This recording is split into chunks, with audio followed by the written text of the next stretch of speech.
Kilat News Updates.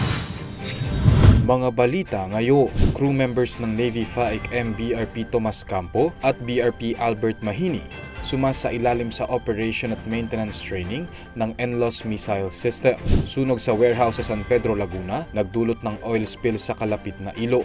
3 dolphins patay, 3 nasagip sa Bais City, Negros Oriental. Ako po si Cesar Soriano para ihatid ang mga nangungunang mga balita sa buong kapuluan.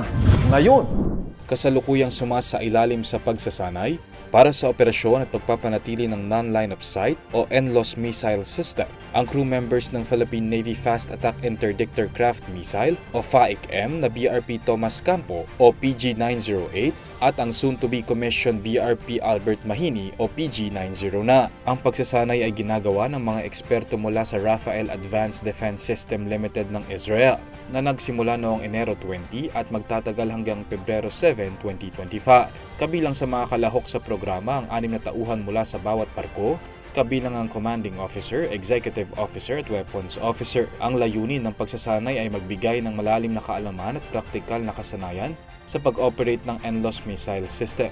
Kabilang ang mga aspeto ng system testing, calibration at missile firing procedures sa dagat. Ang NLAWS missile system ay may kakayahang mag-operate ng 24/7 gamit ang advanced electro-optical at infrared sensors at may range na hanggang 30 kilometers na nagbibigay ng tumpak na target engagement mula sa malalayong distansya. Tuloy-tuloy ang pagpigil sa pagkalat ng oil spill sa San Isidro River sa San Pedro City, Laguna matapos sumiklab ang apoy sa isang kalapit na barangay. Ayon kay Nico Pavino, head ng DRRMO ng lungsod, nakapag-install na sila ng oil spill boom sa tulong ng Philippine Coast Guard o PCG upang hindi na umabot pa sa Laguna Lake ang langis. Patuloy din ang clearing operations ng PCG at Bantay Lawa volunteers para linisin ang oil spill. Noong Sabado nang nasunog ang isang warehouse sa Barangay San Antonio malapit sa waterway na konektado sa San Isidro River. Sinasabing may nakaimbak na 200 drum ng motor oil sa nasunog na bodega. Kaugnay nito, namahagi na ng mask ang lokal na gobyerno sa mga residente matapos magreklamo ang mga ito sa masangsang na amoy ng langis. 3 ang patay at 3 naman ang nasagip na dolphins matapos ma-stranded sa bakawan sa Sitio Pambutan, Barangay Canlargo, Bais City, Negros Oriental nitong weekend.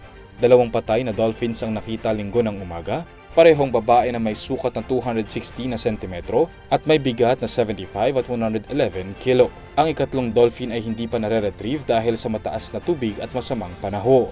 Ang 3 nasagip na dolphins naman ay ginamot at ibinalik sa dagat sa tulong ng Philippine Coast Guard, pulisya at mga residente. Ang mga labi ng patay na dolphins ay inilibing matapos ang necropsy ng city veterinarians habang patuloy ang monitoring upang maiwasan ang karagdagang strandings. Para sa Kidlat News Channel, ako si Renz Alinon, nag-uulat. ako po si Cesar Soriano, kasama nyo sa bawat pagputo ng balita.